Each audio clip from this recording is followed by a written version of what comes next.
ሰላም ጤና ይስጥልን ውድ ሳምና ቲቪ ተከታታዮቻችን እንደምን ሰንበታችኋል? ዛሬ በሌላ ርዕሰ ጉዳይ መጥተናል። እንግዲህ እንደሚታወቀው ከሰሞኑ የ2026ቱ የዓለም ዋንጫ ተካሂዷል። በነገራችን ላይ እኔ ብዙም ስለ ኳስ አላቅም፣ እውቀት የለኝም፣ ግን ካየሁት የተወሰኑትን ወደ እናንተ ማድረስ ፈለግኩኝ። የተወሰኑ የራሴ ግል ሀሳቦች ይኖሩኛል። ኳስም በጣም የምታውቁ ሰዎች እባካችሁ ስክሮል አድርጉት። ልክ እንደኔ ግን ለኳስ አዲስ የሆናችሁ እና በዘንድሮ የዓለም ዋንጫ ላይ ያያችሁ የታዘባችሁ ካላችሁ ደግሞ ቆይታችሁ ቪዲዮን እስከ መጨረሻው ድረስ ተከታተሉኝ። ሳምናት ዩቲዩብ ላይ ናችሁ፣ ሰብስክራይብ እያደረጋችሁ ቤተሰብ ሁኑን። ላይክ በማድረግ ቪዲዮን ጀምሩ።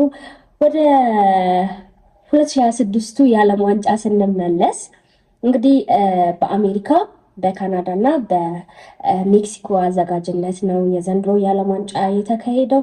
በጣም አዝናኝ ነበረ። እኔ እንደነገርኳችሁ ቀደም ሲል ስለ ኳስ ብዙ አላውቅም፣ ግን የዘንድሮን የዓለም ዋንጫ በደንብ ተከታትያለሁ። በጣም ተዝናንቼበታለሁ። ግን ነገሮችን የማየው የኛ ሀገርስ እንደዚህ ቢሆን ብዬ ስለማስብ ብዙዎቹን እንደዛ ነበር ሳያቸው የነበረው እና ምንድን ነው እያልኩኝ በራሴ አይን ኮምፔር እያደረግኩኝ ነበረ ማለት ነው።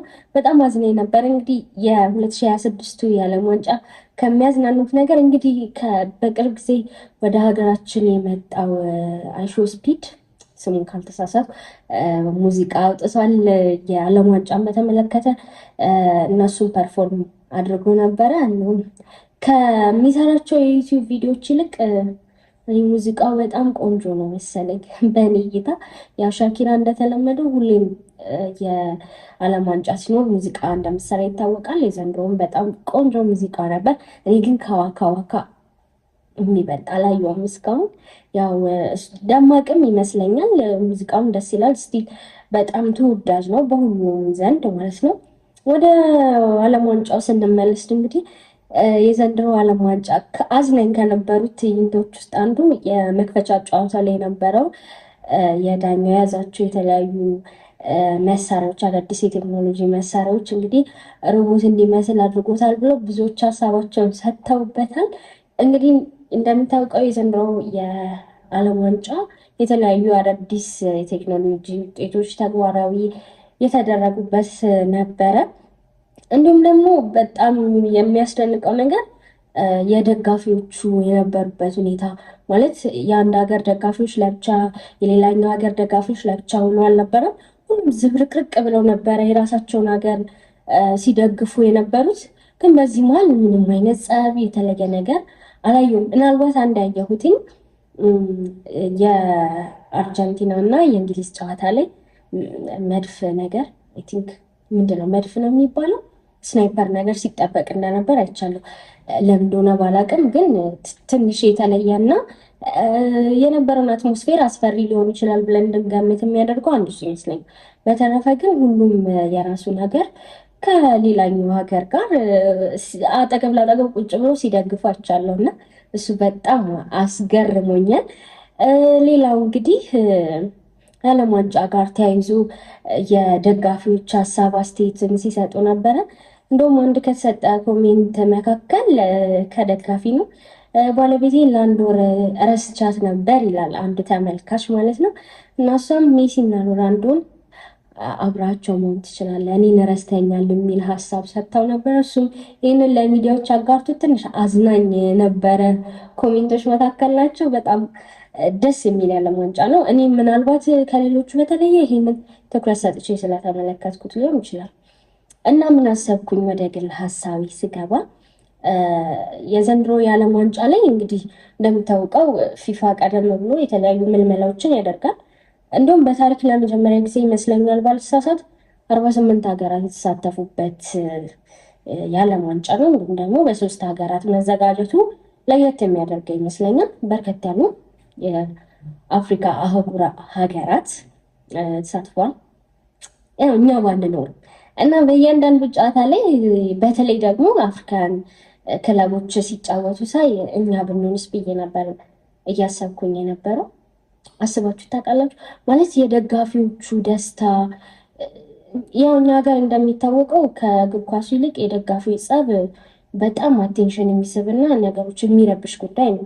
እዛ ግን ያውም ሀገርን የሚያክል ገብቷቸዋል። ሀገርን የሚያክል ነገር እየተጫወተ ጎን ለጎን ግን ተስማምተው ሁሉም የራሱን ሀገር በደስታ በለቅሶ ሲያዝን ተጫዋቹ ሲያዝን አብሮ እያዘነ ሲደሰት አብሮ እየተደሰተ ሲደብር ሰው ኳሳችን ብቻ ሳይሆን እኛም ደጋፊዎች ትንሽ አይደለ የደርቢ ጨዋታ ሲኖር እንዳለም አቀፍ ችግር እንዳለ ይታወቃል። ግን ይህን ሀገር ከኳሱ ይልቅ ስቴዲየም ውስጥ የሚበዛው ድንጋይ መወራወር ጸቡ በጣም ያስፈራል።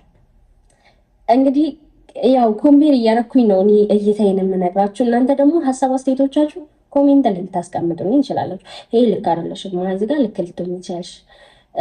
ሌላው እንግዲህ በጣም ትንንሽ የህዝብ ቁጥር ያላቸው ሀገራት በዓለም ዋንጫ ላይ እየተሳተፉ ነበር እና ማለት ኦፍኮርስ የአፍሪካ ዋንጫንም ማለፍ ከብዶናል።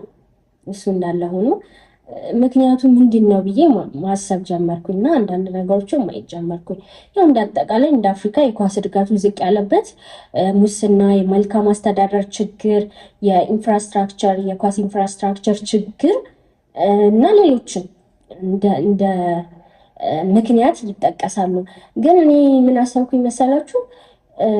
ክለቦች ይመለምላሉ፣ አንድም ሁለትም ቢሆን ጎበዝ ተጫዋቾች መኖራቸው ግድ ነው። ምናልባት ይዞ ያንን ነገር መሻገር እና በዓለም አቀፍ ደረጃ እንዲሁም በአፍሪካ የተሻለ ውጤት ማምጣት ላይቻል ይችል ይሆናል። ግን ምናልባት ቦታው ላይ ያለ ሰው ብዬ የማስበው ማለት ኳስን በኢትዮጵያ ውስጥ ክለቦች ሊሆኑ ይችላሉ፣ እንዲሁም ብሔራዊ ቡድንን ጨምሮ ቦታውን የያዙ ተጫዋቾች ምን እየሰሩ ነው? ማለቴ ቦታውን እስከያዙ ድረስ ለምን ጥሩ ውጤት ማምጣት አልተቻለም? አይኖ ግን የኳስ ጨዋታ የግሩፕ ጨዋታ ነው። ሁሉም ቲም የሚያመጣው ውጤት እንደሆነ በደንብ ተረድቼበታለሁ። አሁን ካየሁት የዓለም ዋንጫ የተረዳሁት ነገር ቢኖር ሁሉም እርስ በርስ በተለይ አርጀንቲናን አይታችሁ ከሆነ ሜሲ ጎል እንዲያገባላቸው ያላቸው ፍላጎት የሁሉም ቲም ነበር እና ለራስ ብቻ ሳይሆን አንዱን ጀግናቸውን በጣም ጥሩ ውጤት እንዲያመጣ የሚያደርጉበት መንገድ በጣም አስገርሞኛል። ታዲያ ያንን ማድረግ ያልተቻለው ለምንድን ነው? ማለት እንደ አፍሪካ ኦፍኮርስ ችግር ሊኖር ይችላል። ግን እንደውም የግብፅንና የአርጀንቲናን ጨዋታም ተመልክቼ ነበር። በጣም ነው ያስደነቁኝ፣ የእውነት በጣም ማለት ነው። እኛስ ጎረቤታችን አይደለች ያንን ማምጣት ያልቻልነው? እሱ ይቅርና የአፍሪካ ዋንጫን እንኳን ማለፍ ያልቻልነው ውጤታማ መሆን ያልቻልነው ለምንድን ነው? የኢንፍራስትራክቸር ችግር እንደ ችግር አልቆጥረውም። ቦታውን የያዘው ሰው ግን ኃላፊነት ተሰምቶት በሙያው ላይ ብቃት ሊኖረው ይገባል ብዬ አስባለሁ። ሙስናውም እንዳለ ሆኖ በሙስና የሚገኝ በምን የሚገኝ ያ እድል ግን ቦታውን የያዘው ሰው ለዛ ነገር ኃላፊነት ተሰምቶት ጎበዝ ተጫዋች መሆን አለበት ብዬ አስባለሁ። እና ምናልባት ምንድን ነው ከ120 ሚሊዮን ህዝብ 2 እግር ያለው ሰው ጠፍቶ ነው? አሰብኩት እኮ እኛ ተሳትፈን ቢሆን ኖሮ ምን ያህል ልደግፍ እንደምችል ምን ያህል ደስተኛ ልሆን እንደምችል እዛ አስባችሁታል? የኢትዮጵያን ባንዲራ ብናይ ምን ያህል ደስተኛ ልንሆን እንደምችል። ያንን ደስታ ማጣታችንን ሳስበው በጣም አበሳጨኝና ቀደም ብዬ የነበሩትን ነገሮች ለመመልከት ሞከርኩኝ። ኢትዮጵያ ለመጨረሻ ጊዜ ይመስለኛል የአፍሪካ ዋንጫን ስታልፍ አሰልጣኝ ሰውነት ቢሻው ነበረ ያሳለፋት እና ስቲል በብዙዎቻችን ዘንድ እንደ ሂሮ ነው። ግን ያን የተሰናበተበት መንገድ ልክ ነበር ወይ? እድል ተሰጥቶት ነበር ወይ ብዬ ሳስብ ምንም አይነት እድል አልተሰጠውም ነበር። ማለት ያን ያህል ውጤት አስገኝቶ ከብዙ ዓመታት በኋላ ያንን ውጤት አስገኝቶ ወዲያው ነው ያንን ብሔራዊ ቡድን ጥሎ እንዲሄድ የተደረገው እና ያ ነገር ትንሽ ያሳዝነኛል። እና ምናልባት አንድ ቀን ይሳካልን ይሆን? ልክ ስፔኖች አሸንፈው አርጀንቲኖች ደግሞ ሁለተኛም ደረጃም ቢሆን ይዘው እንደዛ አልቅሰው አዝነው እኛስ ያንን እድል እናገኝ ይሆን? ቀጣይ ተስፋ ይኖረን ይሆን? ወይም ደግሞ እንደ ሀገራችን ሁኔታ ኳስ ላይ ኢንቨስት የሚደረገው ገንዘብ ወይም አሁን ላይ እየፈሰሰ ያለው ገንዘብ ተገቢ ነው ብላችሁ ታስባላችሁ? እንዳለን የአኗኗር ሁኔታ እንዳለን ህይወት እንዳለን ደግሞ የኳስ ፍቅር አይታችሁ ከሆነ የአርሰናል ዋንጫ ሲበላ በዘንድሮ ጨዋታ አይዶን የትኛውን እንደበላ ኖት እውቀቱ የለኝም፣ ግን የኢትዮጵያን ደጋፊዎች የነበራቸው ደስታ ያንን ደስታ ደግሞ ለሀገር ቢሆን ብላችሁ አስቡት፣ እንዴት ደስ እንደሚል ምን ያህል ሰዎች በዚህ ነገር ሊደሰቱ እንደሚችሉ። የውጭ ሀገሮችን ኳስ ይሄን ያህል ከደገፍን የሀገራችንስ ቢሆን ምን ያህል ልንደግፍ እንችላለን? ይህ ነገር ብዙ ዋጋ አያስከፍልም ወይ ብዬ አሰብኩኝና ትንሽ ልቤ ተሰበረ። ልክ እንደኔ የምታስቡ እውነትም ኳስ ላይ ኢንቨስት የሚደረገው ገንዘብ ኦፍኮርስ እንደ ዓለም አቀፍ ካየነው ትንሽ ሊሆን ይችላል፣ ድጋፍም ላይኖረው ይችላል። ያን ያህል የኢንፍራስትራክቸር ኢንቨስትመንት እዛ ላይ ፈሰስ ላይደረግ ይችላል። ግን ባለው ራሱ የተጫዋቹ ክፍያ፣ የምንሰማው ክፍያ እንዳለንበት እንደ ኑሯችን እንደ ሌሎች ክፍያዎች አንጻር ስናይ ልክ ነው ወይ? በዛ ልክስ ተከፍሎ ውጤታማ መሆን አልነበረብንም ወይ ብዬ ስጠይቅ ብዙ ጥያቄዎችን አይምሮ ላይ ይፈጥራል። ልክ እንደኔ የምታስቡ ካላችሁ ኮሜንት ላይ አዎ ልክ ነሽ፣ አይ በዚህ አንጻር ስለ ኳስ ምንም አልተረዳሽም ወይም ስለ ሀገራችን ኳስ ምንም አልተረዳሽም ማለት ትችላላችሁ። እኔ ግን ዛሬ ቁጭቴን ብሶቴን አይቼ ነው ማለት ብቻ ከዓለም ዋንጫ ይሄንን ሁሉም ሲያሸንፉ ሲደሰቱ፣ ኢቨን አፍሪካን ክለቦች ሲያሸንፉ ሳይ በጣም ተደሰትኩና ኢትዮጵያ ደግሞ ብታሸንፍ ኖሮ እዚህ ደረጃ ላይ ብትደርስ ኖሮ ብዬ ሳስብ ደግሞ ብዙ ጥያቄዎችን ፈጠረብኝ እና ብዙ ሀገራችን ላይ የአርሰናልን ያክል ክለቦች ማፍራት አልቻልንም። ብሔራዊ ቡድናችንም በተመሳሳይ የሆኑ ጭላንጭል ተስፋዎችን እናይና ተስፋችን ሙሉ ለሙሉ ክሽፍ ብሎ ያው ወደ ውጭዎቹ እንሄዳለን። ግን ያንን ደጋፊ ደግሞ ወደ ሀገር ውስጥ ቢመጣ ኖሮ ምን ያህል ህዝቡ ደስ እንደሚለው አሰብኩኝ። እኔም ፐርሰናሊ እንደዛ አሰብኩኝ እና ሀሳብ የምትጋሩ ኮሜንት ላይ ያስቀምጡልኝ ከተሳሳትኩኝ። በተመሳሳይ እንዳልኳችሁ ብዙ የኳስ እውቀት የለኝም፣ ግን ያየሁትን የታዘብኩትን ዛሬ ለእናንተ ለተከታታዮች ልናገር ወደድኩኝና በነገራችን ላይ ሳረሰው አሁን ላይ የኢትዮጵያ በሩጫው በጣም እንታወቅበታለን።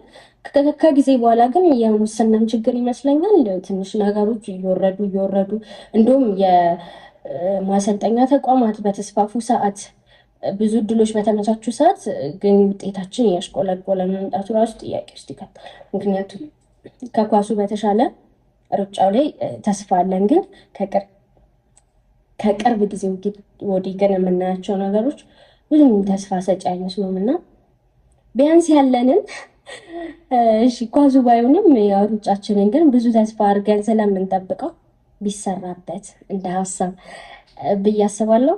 የዛሬው ሀሳብ ይሄንን ይመስላል።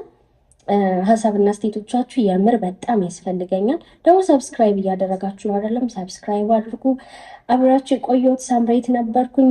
ዛሬ ርዕሰ ጉዳያችን የነበረው የ2026ቱ የዓለም ዋንጫ ነበረ። እውቀት ባይኖረኝም በተወሰነ መልኩ ይህንን ሀሳብ ወደ እናንተ አደረስኩኝ። አብራችሁን ስለቆያችሁ አመሰግናለሁ። በቀጣይ ሳምንት በሌላ ቪዲዮ እስከምንገናኝ ቸር እንቆይ። መልካም ሳምንት።